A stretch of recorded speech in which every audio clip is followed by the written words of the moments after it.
Black Power, Black Beauty,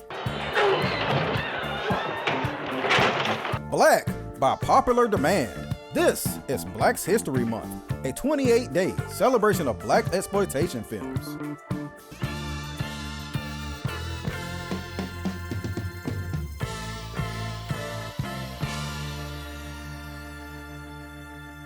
I know the quality of this movie is bad, but bear with me for a second, because The Zebra Killer is a movie I enjoyed and wanted to talk about. The Zebra Killer goes by a bunch of different names. Sometimes it's called The Zebra Killer, or The Get Man, or Combat Cops, or Panic City. Whatever you want to call it, the premise remains the same. Supposedly, the only reason it was ever even called The Zebra Killer was because of a string of racially motivated murders that took place in LA, which was named the Zebra Murders. But the Zebra Killer movie has nothing to do with any of that. So I think director William Girdler, known for Abby and Sheba Baby, just gave it that name temporarily to try to capitalize on the headlines. Wouldn't be the first time an exploitation movie tried to profit off the negative. The actual Zebra Killer movie does feature a serial killer, but I wouldn't necessarily call it a horror movie, even if it does sport quite the body count. Austin Stoker is Lieutenant Frank Savage, a detective with no time to waste getting to the bottom of a murder of a woman right at the start of the film. It first seems like a one-off, but soon the murders start to pile up, and every time somebody is killed, a note is left at the scene, basically taunting Savage and giving him a countdown. You ever see that movie The Frighteners with Michael J. Fox? Well, think that, but in reverse. It's counting down from 13, and most of the movie is Savage and his partner Detective Williams trying to race against the countdown clock and figure out what's going on. I like that even with the low budget and the quality of the film, it does at least try to offer some suspense and mystery. The killer isn't perfect and sometimes gets spotted, and when asked to describe the guy, the witnesses all say it's a tall black man with an afro.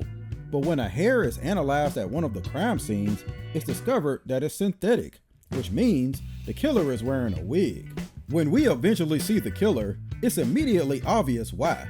The killer is actually a white man in blackface. Seeing this probably makes you think the killings are racially motivated, like the events that it's named after. But the killer, who doesn't get a name and is referred to sometimes as Mac, kills both white and black people, seemingly at random.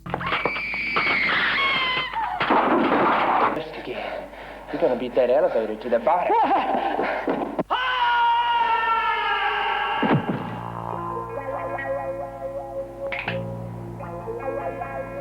I don't know why, but I like the idea of a blackface killer. As far as horror slashers go, it's pretty unique. Plus, I like how Zebra Killer tries to get psychological with it. After some of the killings, the killer calls and mocks Lieutenant Savage, slowly making him more unhinged as the movie goes on. It's simple, but really effective. Like when he tells Savage that the next time he sees him, he might ask him to light his cigarette. At this point, the only thing Savage knows is that the suspect is black.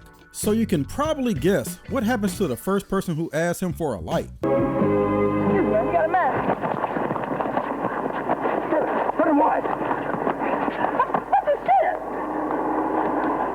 What's your name, boy? The killer is driving him crazy. And this isn't the only example. It's moments like these that impress me about the Zebra Killer. It's proof that you can do a lot with a little and some good writing. Not everything about it is good though. I feel like they dropped the blackface killer stuff way too early, and they probably figured the killer's motivation, which is revealed later, was more than enough to hold interest. I disagree. The mystery surrounding the identity of the killer was way more intriguing, and once you take that away, the killer kinda loses all his aura. He even stops stalking people, instead deciding to kill people in broad daylight with a sniper rifle. The tone of the film was at its best when it came across like a low-budget noir film bathed in darkness. When Savage walks the streets looking for info on the killer, he runs into all kinds of characters that gives the city a sense of having a secret underworld, including a pimp played by D'Urville Martin. This kind of stuff really only works at night. Every year, I run across an unexpected surprise movie that I end up enjoying, and The Zebra Killer is that movie this year.